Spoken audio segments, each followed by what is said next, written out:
Bien-aimés, bonsoir, bonjour, peu importe l'heure à laquelle vous allez nous suivre. Je vous retrouve pour une nouvelle émission aujourd'hui dans le cadre du Café Chrétien, en route vers le Café Chrétien saison 2. Aujourd'hui, je reçois deux frères de la JCC, le frère Joseph et le frère Emmanuel Habitor, que je vais laisser se présenter. Bienvenue dans mon émission et je vous laisse vous présenter. Tout d'abord, merci pour l'invitation. Alors, je me présente, frère Joseph, 20 ans, classe de J31 avec Ya Blessing. Et je sers aussi Dieu à la sécurité. Aujourd'hui, je vais vous parler du thème et aussi je vais vous parler de ce que Dieu a fait dans ma vie, etc. En tout cas, que Dieu vous bénisse. Frère Emmanuel. Moi, c'est le frère Emmanuel Habitor, J31 aussi. Je sers Dieu à la sonorisation et à l'audiovisuel. Donc, je pense qu'on nous a invités pour parler du thème. Donc, je pense qu'on va passer un bon moment. Asseyez-vous bien, prenez vos Bibles s'il le faut et donc, go. Hein. Amen. Donc du coup, comme je l'ai si bien dit, on va parler du thème donc, de ce café chrétien qui aura lieu, je le précise, du 24 au 27 décembre. Le thème de ce café chrétien est « Marche dans les voies du Seigneur car tu es un tison arraché du feu ». Ce thème est tiré de Zacharie au chapitre 3 à partir du verset 1er jusqu'au verset 7. Est-ce que chacun d'entre vous peut me donner... est-ce que vous pouvez me dire, quand vous avez lu le passage, qu'est-ce que vous en avez pensé? Qu'est-ce qui est venu à votre esprit? Qu'est-ce qui vous a interpellé dans ce passage? Ok, tout d'abord, je vais laisser mon frère introduire. D'accord, pas de souci. Zacharie 3, plutôt le verset 1 à 7. Quand on lit ce verset, j'espère que vous aurez regardé quand même la saison 1 parce que je pense que l'intervenant l'a très bien introduit. C'est un verset qui parle beaucoup à la jeunesse, à mon sens, parce que lorsqu'on voit le verset, on voit que le prophète Zacharie a porté, dans une vision où il voit le prêtre Josué qui se tient dans la présence de l'Éternel avec un ange, le diable et l'Éternel lui-même présent. Et je pense qu'il y a d'autres serviteurs, mais bon, là on ne va pas rentrer dans les détails. Et on voit, pour moi, ce verset représente beaucoup de choses. Il y a la position, la direction et on va dire plutôt les deux. On va prendre la position et la direction. Lorsqu'on voit la position dans laquelle le prêtre Josué était, c'était une position pas très favorable. Même s'il était dans la présence du maître des temps et des circonstances, du roi et des êtres extraordinaires et le diable en lui-même, on voit qu'il n'était pas dans une position favorable dans le sens où il était sale. Lorsqu'on prend le verset... Verset 3. Le verset 3. Or, Josué était couvert de vêtements sales et il se tenait debout devant l'ange. Or, Josué était couvert de vêtements sales et il se tenait debout devant l'ange. Et plus haut, on voit que le diable était en train d'accuser Josué, mais on ne montre pas la partie où il accusait Josué, mais on voit la partie où l'Éternel réplique à l'accusation de Josué. Et je vais essayer d'aller très vite. On se rend compte que l'Éternel ne tient pas compte de la saleté de Josué, mais il prend le temps de défendre Josué, même dans son état de saleté. Parce que c'est après avoir défendu Josué face au diable qu'il dit à Josué, enlève tes habits sales. Donc c'est la première chose que ce verset m'inspire, mais je laisse mon frère continuer. Alors, comme il a si bien dit, moi, la première chose que le verset m'inspire, c'est plus l'amour de Dieu envers nous. Parce que Josué, comme il a si bien dit, avait des vêtements sales. Donc on va dire que c'était carrément le procès de Josué. Il y avait l'ange, il y avait le diable et il y avait l'Éternel. Yes. Mais même pendant le procès, Dieu a su faire grâce à Josué. Et on peut voir dans le verset 7 qu'il s'agit aussi, je ne sais pas si tu peux lire le verset 7. Verset 7, je lis au nom de Jésus-Christ. « Ainsi parle l'Éternel des armées, si tu marches dans mes voies, et si tu observes mes ordres, tu jugeras ma maison, et tu garderas mes parvis, et je te donnerai libre accès parmi ceux qui sont ici, parole du Seigneur. » Voilà, donc si tu obéis, si tu respectes mes commandements, comme le dit dans parole de vie, donc j'aimerais dire, qu'est-ce que je veux dire par là? C'est plus que même si tu as péché, même si tu es sale, comme on l'a vu que ses vêtements étaient changés. Donc il était propre devant Dieu. Il est devenu propre devant Dieu. Donc il a eu la faveur de Dieu. Parce qu'il faut savoir que la grâce est aussi une faveur imméritée qu'on n'a forcément pas le droit de l'avoir. Donc je suis un pécheur, je n'ai pas le droit d'être là. Je suis un pécheur, je ne peux pas vous parler. Je suis un pécheur, je ne peux pas vous regarder. Mais par la grâce de Dieu, je suis là devant vous. Et c'est la même chose que Josué a eu, mais il a rajouté une chose, si tu obéis à mes commandements. Je répète, si tu respectes mes prescriptions, je répète, si tu respectes mes ordonnances, bah, tu pourras arriver là où je t'attends. Si tu respectes mes commandements, tu pourras arriver au niveau où je t'attends. Si Si tu respectes ce que je t'ai dit à la montagne, tu pourras demeurer éternellement dans ma présence et avoir la dimension que tu attends de moi. Et c'est plus à ça que le verset m'a... c'est plus à ça que j'ai pensé, qu'en gros, que lorsque j'ai lu la première fois le verset avec Emmanuel, on était dans la cabine à côté, et je me suis dit, mais qu'est-ce que je vais dire? On a eu notre grand frère qui est passé, on s'est dit, mais qu'est-ce qu'on va dire? Mais j'ai lu le verset, et on voit vraiment l'amour de Dieu pour les hommes, et plus pour la jeunesse. Parce que même si on est sale, il nous rhabille. Donc même si on est sale, même si on a péché, il nous rhabille. Et ce que j'aime bien ce que Emmanuel m'a dit tout à l'heure, c'est que le café chrétien n'est pas pour les injustes. Il est pour les personnes sales. Il est pour les personnes injustes. Il est pour les personnes qui ne méritent pas. Il est pour les personnes qui sont remplies de saleté. Il est pour les personnes qui sont tombées hier mais qui sont quand même venues au café chrétien. Il est pour les personnes qui sont tombées le 23 mais qui viendront à l'ouverture. Il est pour les personnes qui sont tombées le 26 mais qui viendront au worship. Parce que Dieu nous dit clairement que même si tu es tombé, je t'attends au dernier jour. Même si tu es tombé, je t'attends dans ma présence. Et si tu respectes ma présence, je t'emmènerai là où tu veux. Si tu respectes ma présence, je pourrai te donner ce que tu veux. Et si tu respectes ma présence, tu seras éternellement mon fils. Parce que j'aimerais rajouter une chose, c'est que Dieu attend avec un ardent désir la révélation des fils de Dieu. Et le fils de Dieu, c'est la personne qui reconnaît qu'il est clairement sale, mais qui continue de demeurer. Parce que dans la révélation de Zacharie, on n'a pas vu Josué fuir. Il aurait pu dire à Dieu, je suis sale, moi je pars. Je suis sale, je ne mérite pas d'être là. Je suis sale, mais en fait le diable a raison, je ne peux rien. Mais il a demeuré et on a changé ses habits. Donc j'aimerais dire à une personne que Dieu n'attend pas des personnes justes. Dieu n'attend pas des personnes saintes. Dieu n'attend pas des personnes qui font clairement semblant. Non, Dieu attend un cœur pur.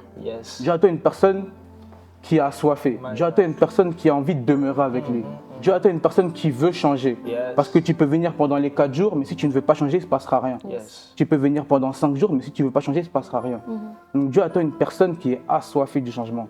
Dieu attend une personne qui est assoiffée du renouveau. Dieu attend une personne qui veut changer de dimension. Et c'est sûr, pour changer de dimension, il faut monter à la montagne. Et durant ces 4 jours-là, on sera à la montagne. Comme on a eu la méga retraite, que monte ici et tu verras ma gloire. J'aimerais redire, remonte ici et tu verras encore ma gloire. J'aimerais dire, monte encore ici et tu verras ma gloire. On monte les mardis, on monte les samedis, on monte les dimanches, monte encore et tu verras ma gloire. Parce que lorsqu'on monte sur une montagne, on a une nouvelle perspective. Lorsqu'on monte sur une montagne, on voit les choses d'en haut. Lorsqu'on monte sur une montagne, on prend de la hauteur. Et j'aimerais dire à une personne, viens prendre de la hauteur. Si tu as raté le dimanche, viens prendre de la hauteur le mardi. Si tu as raté le mardi, prends de la hauteur le mercredi. Si tu as raté le mercredi, viens prendre de la hauteur le jeudi. Mais ne rate pas cet événement. Ne rate surtout pas cet événement. C'est tout ce que j'avais à dire. Je peux rajouter un truc avant qu'il ne dise. Personnellement, j'ai déjà eu des moments de prière personnelle par rapport au café chrétien. Parce que la réalité, il a l'habitude de dire une phrase. Lorsqu'il conduit la prière, il dit « Les samedis se répètent, mais les samedis ne sont pas les mêmes. » Et c'est une phrase qu'on a tous volée. Quand on conduit la prière, on le fait. Il est devenu carrément une référence. Et je me suis posé la question j'ai posé la question à Dieu. Je dis, comment se fait-il que je vais encore aller à un café chrétien et ma vie va changer? Parce qu'il faut savoir, j'ai 20 ans au ministère.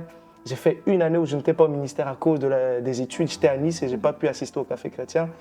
Mais j'ai assisté à des événements. Alors je me posais la question, je m'adressais au divin et je lui demande comment je fais pour ne pas être le même. Il m'a dit, tu étais trop focalisé sur toi-même. Tu étais trop focalisé sur ce que tu devais faire. Et il m'a dit, viens tel que tu es. L'Éternel a fait sortir 2 choses au-dedans de mon cœur. Il y a 2 choses que l'Éternel cherche et que David a trouvées. C'est pour ça qu'on l'appelle l'homme selon le cœur de Dieu. C'est la sincérité et l'intégrité. La sincérité, c'est la capacité de l'homme à toujours dévoiler ce qui se passe dans son cœur. Je m'explique. Lorsque tu te présentes dans la face de Dieu, est-ce que tu caches des choses? Et ce verset sous-entend que Josué était tel qu'il était. Il venait avec ses vêtements sales, ses chaussures sales, ses pensées sales, ses émotions qui n'honoraient pas Dieu, mais quand même il se tenait dans la présence de Dieu. J'aimerais le dire, c'est qu'on est dans une génération où on nous parle beaucoup de ce qu'on doit faire, mais on nous parle peu de ce que Dieu peut faire avec nous. Je m'explique. Ce n'est pas parce que tu es sale que tu ne peux pas te tenir dans la présence de Dieu. La saleté ne disqualifie pas, au contraire, la saleté aggrave la grâce de Dieu. C'est ce que Romains nous enseigne. Romains nous dit que quoi, même si le péché, à cause d'un seul péché, nous avons été 1000 fois pécheurs, non, Dieu dit non. Même si vous péchez 1000 fois, la grâce augmentera 1000 fois. C'est là qu'il conclut, il dit là où le péché abonde, la grâce abonde. Donc pour moi, si je peux m'adresser à cette caméra, tu n'as pas besoin d'être propre pour venir dans la présence de Dieu, sinon l'œuvre de Christ sera un peu inutile. Ce n'est pas parce que tu es sale que Dieu n'existe pas, ce n'est pas parce que tu es sale que Christ n'est pas mort. Au contraire, je le répète, là où le péché abonde, sa grâce surabonde. Là, le combat de la nouvelle alliance, c'est le combat des hommes pécheurs et des hommes graciés. L'Éternel dit, pêche toujours, moi je t'aurai. Il a eu Josué à l'usure parce que Josué avait ses habits sales, mais Dieu l'a ôté quand même. Et si vous prenez avec moi le verset 3, il dit, non le verset 3, non 4 plutôt, il dit, regarde, je t'ai enlevé tes fautes et tu pourras mettre des habits de fête. C'est que Josué était tellement dans le péché parce qu'on parle d'iniquité dans le verset, je vous laisse lire. L'iniquité, c'est un état où l'homme demeure dans un péché consciemment. C'est un état de péché où ta conscience est engagée, donc tu le fais avec ta volonté. C'est pour ça qu'on parle d'iniquité. Et là, ce qui m'interpelle, c'est que Josué était dans l'iniquité, mais l'Éternel a tant aimé le monde, comme le premier intervenant l'a dit, qu'il a donné son Fils unique. L'Éternel a tant aimé la jeunesse qui vous appelle à cet événement. Tu ne sais pas où tu en es, l'Éternel sait là où il va t'amener durant cet instant. Excusez-moi. Ah mais je t'en prie, j'en ai même perdu mes questions. Je ne sais même plus où j'en suis, tellement vous m'avez perturbée. Vous avez beaucoup parlé de Josué, vous avez beaucoup parlé de choses proches de la Bible. Est-ce qu'on peut se rapporter au monde actuel, me donner des exemples concrets de vos vies, de vos différents témoignages, qui peuvent se rapprocher justement de ce passage, de cet extrait? Je vais parler pour ma part. Vas-y. Je suis né au ministère. Donc comme lui, j'ai 20 ans de ministère, si je peux dire ça. Mais durant ces 20 ans, si je dois vraiment calculer ma vie, ça fait 3 ans que j'ai donné ma vie à Dieu.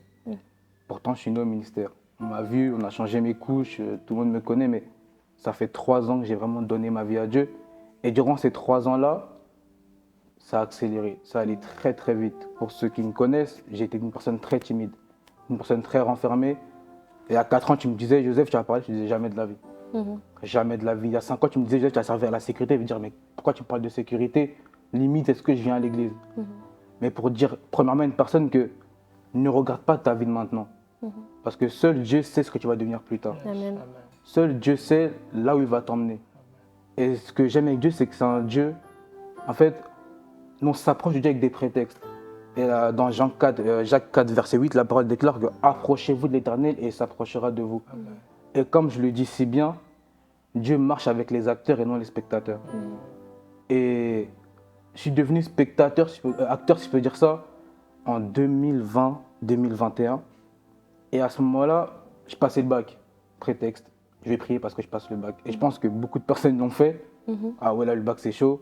Surtout que la famille de mon père, pour avoir le bac, c'est dur. Limite, les garçons n'ont pas de diplôme. Donc je me suis dit, là, Joseph, si tu ne pries pas, il n'y a rien pour toi. Et je suis venu à l'église, je venais les samedis au combat de base. Je venais tous les samedis avec mes frères. On se forçait, on se soutenait, mais on venait quand même. On venait au début juste pour prier, mais sans plus. On va seulement prier. Et je venais et il y avait une soif qui commençait à monter petit à petit. En 2021, on est rentré, la soif elle a commencé à vraiment monter.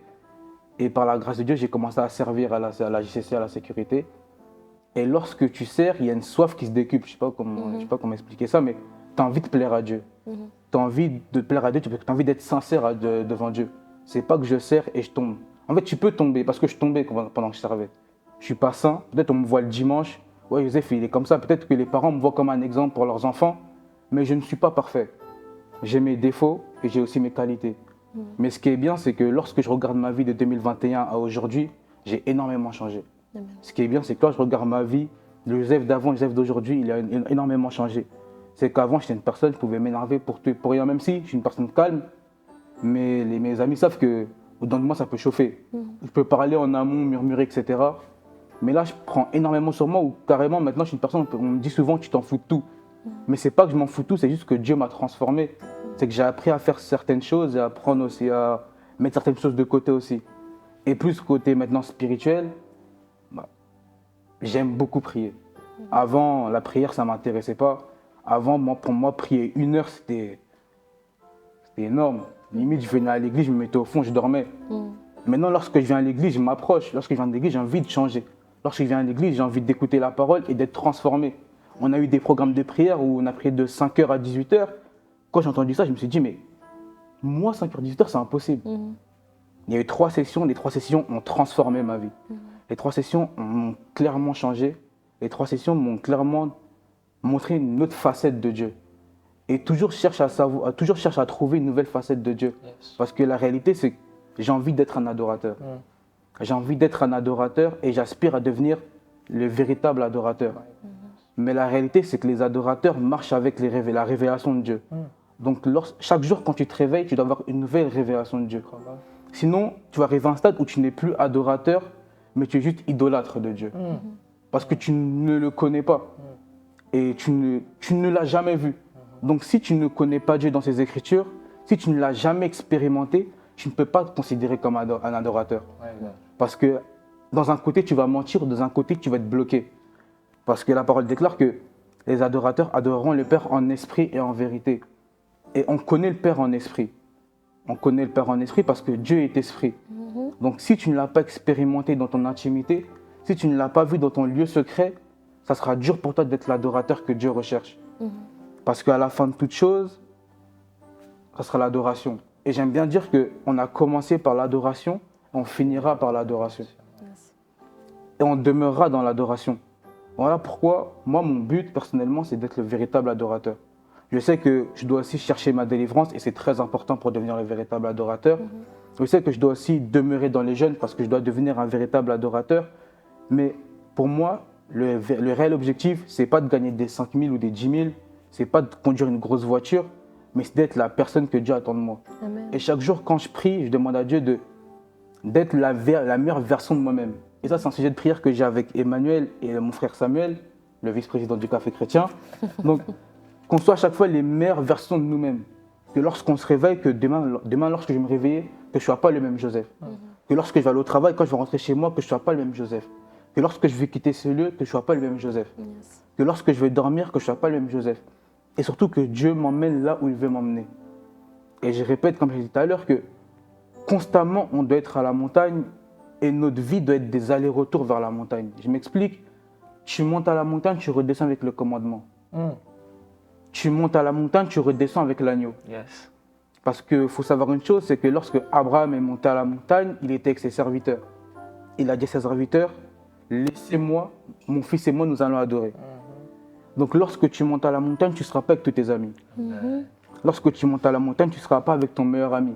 Lorsque tu montes à la montagne, tu ne seras pas avec ta famille. Tu pourras être avec une personne ou deux, mais tu ne seras pas avec tout ton entourage. Tu ne seras pas avec toutes les personnes que tu fréquentes. Tu ne seras pas avec toutes les personnes qui te suivent constamment. Tu ne seras pas avec toutes les personnes qui t'envoient des messages, etc. Parce que je sais que nous, la génération d'aujourd'hui, c'est tu ne m'envoies pas de message, je te boycotte. Tu ne m'envoies pas de message, bah, trace ton chemin. Tu ne m'envoies pas de message, bah, tu es bizarre. Mais lorsque tu montes à la montagne, tu ne seras pas avec tous tes amis. Tu seras avec toi, tu seras avec toi. Tu seras toi, Seul, oui. tu seras seul et tu seras avec Dieu. Mais comme j'ai dit, lorsque tu montes à la montagne, c'est pour récupérer l'agneau. Lorsque tu montes à la montagne, c'est pour récupérer les commandements. Donc notre vie à nous, ça doit être des allers-retours vers la montagne. Yes. Et la vie d'un adorateur, c'est de demeurer à la montagne. La vie d'un adorateur, c'est de chercher la face de Dieu. La vie d'un adorateur, c'est de trouver Dieu. C'est de trouver Dieu. Parce que Dieu se laisse trouver. J'aime bien la musique, c'est que tu sais satisfaire celui qui te cherche. Tu sais trouver celui qui te cherche. Et je répète, dans Jacques 4,8, la parole déclare « Approchez-vous de l'Éternel et il s'approchera de vous ». Dieu marche avec des acteurs et non des spectateurs. Je me répète, mais c'est la réalité. Et ça me fait penser à la femme à la perte de sang. Ça me fait penser à Bartimée. Ça me fait penser à Zachée. C'était tous des acteurs. C'était tous des acteurs. Ça me fait penser à Jairus qui s'est approché de Dieu pour sa fille. Donc c'était tous des acteurs. Ils ont tous trouvé la face de Dieu. Et Dieu s'est révélé à eux puissamment. Donc encore un message que j'ai pour vous, c'est monter à la montagne. Demeurez auprès de Dieu. Soyez des acteurs et non des spectateurs. Vous nous voyez, on n'est pas parfait. Vous avez vu notre grand frère. Il n'est pas parfait, personne n'est parfait. Mais on a tous un objectif, c'est de demeurer. On a tous un objectif, c'est de chercher Dieu. On a tous un objectif, c'est à la fin monter au ciel et adorer le Père. Voilà mon message. Avant de donner la parole au frère Emmanuel, j'aimerais vous dire que ça, ce n'est qu'un avant-goût. Nous ne sommes même pas encore dans le café chrétien. Nous ne sommes même pas encore arrivés au café chrétien, mais c'est un avant-goût de ce que vous allez sentir, de ce que vous allez goûter, de ce que vous allez expérimenter, des personnes que vous allez entendre, des choses que vous allez entendre lors de ce café chrétien. Frère Emmanuel, est-ce que tu as quelque chose à rajouter par rapport à ce que le frère Joseph vient de dire? Je pense qu'on a compris, il est très profond. Il est déjà parti, il a déjà développé, il a déjà... Je pense qu'il a même conclu le sujet. Je pense que c'est une facette de lui que les gens ne connaissent pas. C'est quelqu'un qui est connu pour bien s'habiller, mais il n'est pas connu pour être aussi dense dans la parole. Et moi, j'honore sa grâce et je respecte énormément qui il est pour le corps de Christ et pour les CC en général. La question qui a été posée, c'est par rapport à notre témoignage personnel, qu'est-ce que le thème nous reflète? Et il a parlé de qui il était avant. Moi, j'ai eu un changement brusque entre mon avant et mon maintenant. Quand je le raconte à ceux qui ne me connaissent pas, ils pensent que je mens, mais ceux qui me connaissaient sont choqués de qui je suis. Pas choqués, bon, je ne suis pas parfait, mais ils voient quand même une différence. Je m'explique. J'étais quelqu'un de pas timide, mais je n'avais pas de confiance en moi. Quand les gens me voyaient, ils me disaient « mais toi, tu n'as pas confiance en toi ». Et si c'est une réalité, c'est que moi, on venait me chercher en voiture à l'école. On pouvait venir me chercher avec une voiture blanche. Demain, ce ne sera pas une voiture blanche. Il faut dire que Dieu a béni mon père. Il a cherché Dieu et Dieu s'est laissé trouver à lui. Et il lui a donné les moyens, mais je ne reflétais pas les bénédictions que Dieu nous a données. Je manquais de confiance en moi, toujours derrière les filles. Je vais être transparent, toujours derrière les filles. C'est pour que vous veniez. Toujours derrière les filles. Très pervers dans la pensée. Je n'étais pas le gars le plus honnête non plus. Je mentais énormément, mais les gens ne savent pas. Et je me suis inventé des vies à l'école, mais je pense que mieux vaut que ma réputation reste intacte. Tu veux pas nous dire un peu ce que tu as dit? Non, ça va. Bon, Et, respectant. Quand j'ai donné ma vie à Christ, je me rappelle, j'étais en couple. J'étais en couple à cette époque. Je ne vais pas vous raconter comment ça s'est passé, mais j'étais en couple, ce n'était pas un truc très, très sain. Mais un jour, Dieu a permis que ni mes amis, parce que moi, il faut savoir que j'étais toujours entouré. Je reconnais que c'est une grâce que Dieu m'a faite, c'est que quel que soit l'environnement où je trouve toujours des gens que j'aime et des gens qui m'aiment, y compris lui et le frère Sam et des noms que je ne vais pas citer. La sœur Audrey aussi, moi aussi. Pour ne pas faire de jaloux, on va s'arrêter là. Mais ce jour-là, j'ai l'impression que j'étais seul. Alors je me lève un matin, après le bac, c'était en 2021. Alors je me pose la question, mais pourquoi je me sens si seul? Et pendant cette saison, le matin, ça ne va pas. À midi, ça ne va pas. Mais le soir aussi, ça ne va pas, mais je devais aller servir quand même. Je vais en service et j'entends une voix qui me dit « Tu acceptes maintenant ou tu meurs ». Vous savez, il y a certaines situations où Dieu ne te laisse pas le choix. Et je me suis retrouvé dans cette situation où c'est comme si c'était un guet-apens. Il faut savoir que je n'étais pas propre, j'étais très sale. J'ai l'habitude de le dire quand je parle avec le Père dans le lieu céleste et le Saint-Esprit, quand on se retrouve seul. Si vous me voyez marcher dans la rue, je ne suis pas fou, c'est ma communion avec lui. Et je lui dis, tu m'as accepté le jour où moi, je ne me serais jamais accepté. Je faisais des choses dont j'ai honte aujourd'hui. Mais il m'a accepté tel que je suis. Et je suis comme Josué. Ce n'est pas moi qui me suis rendu compte que j'étais propre, c'est lui qui m'a informé que j'étais propre. Donc le jour-là, il me dit, non, Emmanuel, tu m'acceptes aujourd'hui ou tu meurs. Parce que l'émotion devenait tellement grande que j'avais l'impression d'avoir une blessure que les yeux physiques ne peuvent pas voir, mais que lui, il voyait. J'étais brisé à un point où les gens ne savent pas. Le monde m'avait brisé, mais je n'avais que 18 ans. Il faut savoir que j'aime beaucoup la psychologie. Et quand j'étudie notre génération, je fais partie de cette génération qui n'ont même pas 20 ans, qui n'avaient même pas 20 ans, mais qui étaient brisés. Alors c'est comme ça que j'ai donné ma vie à Christ.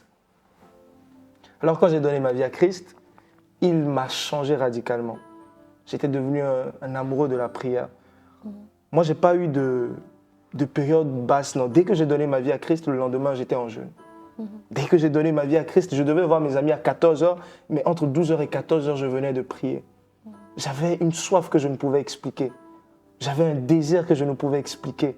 Conformément à la parole, l'amour de Dieu est déversé dans nos cœurs par le Saint-Esprit. Conformément aussi à la parole dans Philippiens 3, le verset 13 qui dit « Il crée le vouloir et le faire en nous selon son bon plaisir ». Je me suis rendu compte que je commençais à vivre une vie avec une puissance qui ne venait pas de moi, mais une puissance qui venait d'en haut. C'est comme ça que j'ai donné ma vie à Christ. J'évolue. Je ne me vante pas, mais je connais des jeunes qui disent « je ne peux pas prier ». J'ai déjà fait 7 heures de prière sans m'arrêter. Je les ai déjà vus faire des 5-18. Je les ai déjà vus prier, mais je vous parle d'une jeunesse que le monde ne comprend pas. Je vous parle d'une génération que moi-même je ne comprends pas. Et j'ai la grâce, l'honneur d'avoir été choisi par celui qui vit d'éternité en éternité. Psaume 19, le verset 1 nous raconte qu'il a fait les cieux et la terre et que l'étendue raconte la gloire de sa majesté. Je vous parle de celui qui l'a appelé, de celui qui a appelé ceux qui sont derrière que vous ne voyez pas. Je vous parle de celui-là. C'est lui qui m'a appelé. Je ne suis pas parfait. Mais je me rends compte que j'ai eu beaucoup de blessures intérieures. Il m'a guéri. Si vous pensez que vous ne pouvez pas guérir, moi je vous informe, il guérit. La Bible dit, non, il a chanté, il dit, il sait satisfaire ceux qui le cherchent. Il sait guérir ceux qui le cherchent. Conformément à Luc 4, 18, l'Esprit du Seigneur est sur moi parce qu'il m'a oint pour annoncer la bonne nouvelle et guérir ceux qui ont le cœur brisé. Il m'a guéri quand j'avais le cœur brisé. Il m'a délivré quand j'ai déjà vu des démons rentrer dans ma chambre. L'Éternel m'en a délivré. J'étais captif des choses que l'Éternel m'en a délivré. J'avais toujours un complexe d'infériorité. L'Éternel m'en a délivré. J'avais toujours l'impression d'être entouré, d'être seul. Je suis bien entouré. L'Éternel m'en a délivré. Ce café chrétien, pour moi, ce n'est pas juste un événement. Comme il le dit, les événements se répètent mais ne se ressemblent pas. Je le dis en tremblotant un peu, comprenez-moi. Pour moi, c'est un appel à une génération brisée, un appel à une génération sale, un appel à une génération sale. Il dit, je suis à la porte, de votre cœur, je frappe. La Bible déclare dans Proverbe, il dit, la sagesse crie dehors. La sagesse crie dehors. L'Éternel crie. Il crie à une génération brisée, il crie à une génération sale, il crie à une génération impudique, il crie à une génération qui est dans la sorcellerie, tout ce que vous voulez. Il y a pas plus, ce n'est pas parce que vous êtes ténèbres que lui, vous le rendrez moins lumière. Moi, je vous dis, venez. Vous êtes brisé, venez. Vous êtes sale, venez. Vous êtes impur, venez. Vous êtes malade, venez. Vous avez des maladies que vous ne comprenez pas, venez. Vous n'allez pas bien dans votre peau, venez. Que Dieu vous bénisse. Amen. En très peu de mots, Joseph, est-ce que tu peux nous donner un mot de la fin? Un mot de la fin. Un seul mot de la fin. Alors, on va parler comme des jeunes. Non, en vrai, alors l'équipe, franchement, venez. Comme il l'a si bien dit, vous êtes brisés, venez. Je ne vais pas répéter tous ces mots parce qu'il me l'a dit autant que j'ai oublié. Mais venez, on vous invite au Café Chrétien à Paris, du 24 au 27. Venez massivement, on vous attend. 28. 28 pour le moment worship. On vous attend, vraiment, mais venez. Dieu va se manifester. Vous allez la voir, vous allez trouver la main de Dieu. Même pas trouver. Vous allez trouver la main de Dieu.